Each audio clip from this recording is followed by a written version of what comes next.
All right, ladies and gentlemen. So I stopped. Let's see, not stopped. I actually read a fair few of the responses on my forum post about not giving paladins gap closers in Season of Discovery, and tried to get as many of the counter arguments, like listed off in my head as possible. Some of them are incredibly baffling to me.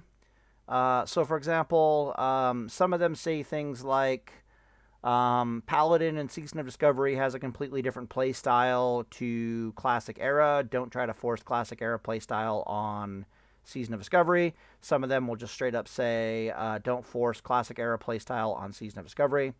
I find it baffling because in Classic World of Warcraft, I am a melee class that if I'm allowed to sit on you for any length of time, you die. And in Season of Discovery, I am a melee class that if I'm allowed to sit on my enemy for any length of time, they die. Like what? And or if I'm unable to accomplish that, I can engage the target in a mana war in era, and also the insane. Like literally, I'm like, where? So the best extrapolation I can get is maybe I can inverse it, right? And what they're really trying to say is if we had gap closers in Season of Discovery, we would be a completely different playstyle than we have in era PvP. Therefore, don't cock block me from that, like kind of a thing. All right, that's a bit more reasonable of an argument to my brain. However, I still find it baffling because even a tiny amount of, well, to me at least, even a very small amount of questioning whether that's a good idea or not comes back with it being hell no, and I'll explain why. So who here has experienced how broken and powerful warriors become when they are backed up by a paladin, right? Like Pally Warrior. Okay, how broken is that?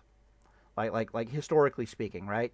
In Classic World of Warcraft, is Pally Warrior busted? Is giving Warrior freedom, cleanses, heals, and the equivalent of like bubbles and bops completely busted in Classic WoW? The answer is, of course, yes.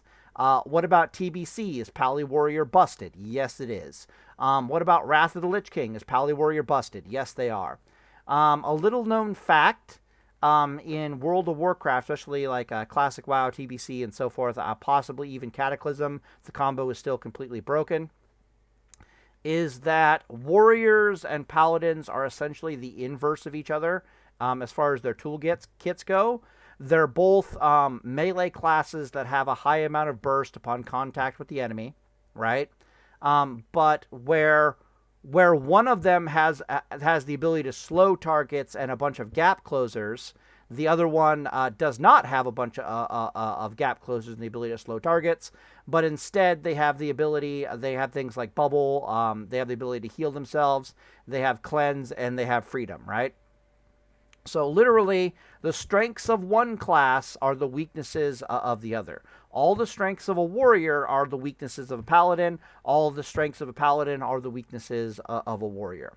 The reason why Pally Warrior, that duo combo, is so absolutely monstrous is because paladins have the ability to give all of their strengths effectively over to the warrior, right? You put freedom on them, you start spamming cleanse, you heal them when they're low life.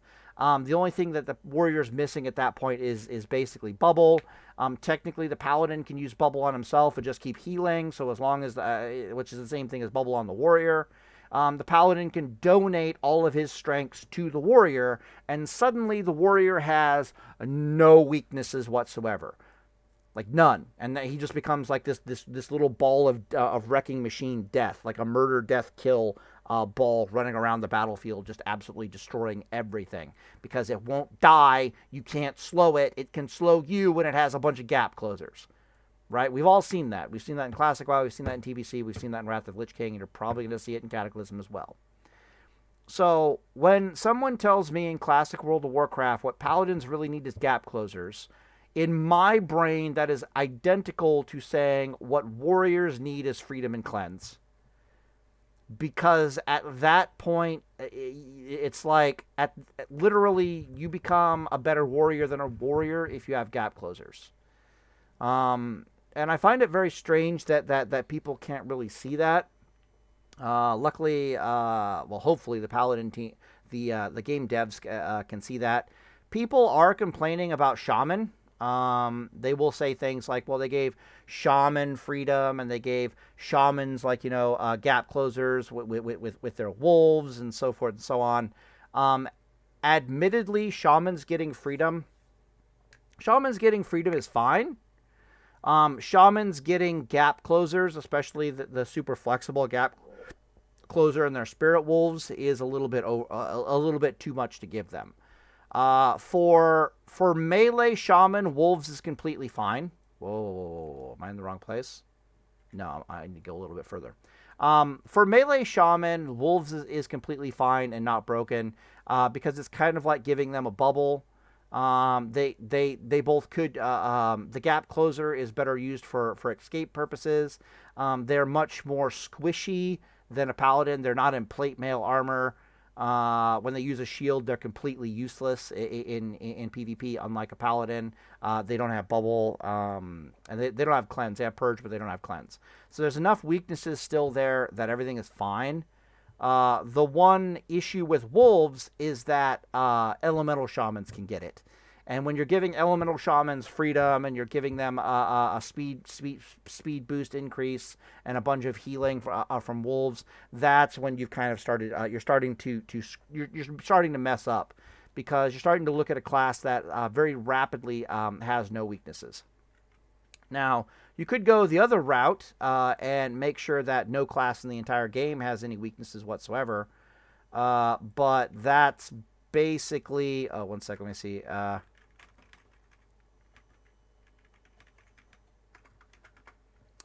What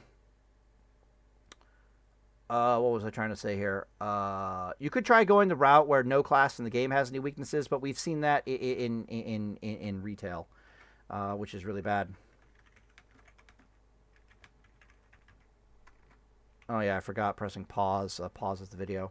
So I was trying to explain that the other route, of course, is to go the route where we try to remove all weaknesses from all classes, but we've seen what happens to class identity when you end up doing that in many retail versions of World of Warcraft. So you want to avoid that as well. But I'm just looking at a situation and I'm like, somebody, please, for the love of God, explain to me how giving paladin gap closers the same way a warrior has gap closers does not make us objectively a better a better melee class than a warrior. I mean, like, what are we talking about here? Do we need gap closers and the ability to hamstring our enemies? Another great example here is Death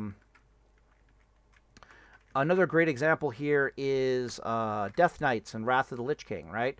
Death Knights and Wrath of the Lich King, they have a gap closer in Death Grip, and they have the ability to slow their enemies, but they can't really heal all that well, but they kind of can. They have no bubble, but they also kind of do. They're this very interesting mix of the toolkits of Paladin and Warrior, but they still have elements of weakness in there, which is really good. Anyways, I'll end the video here, and Deus Vult boys. But yeah, I'm still baffled by all this. I'm like, all right, give us gap closers, and then see if we're not a better warrior than a warrior. And we've already seen what warriors look like when they have freedom and bubble and all that stuff. So it's like, all right, good luck.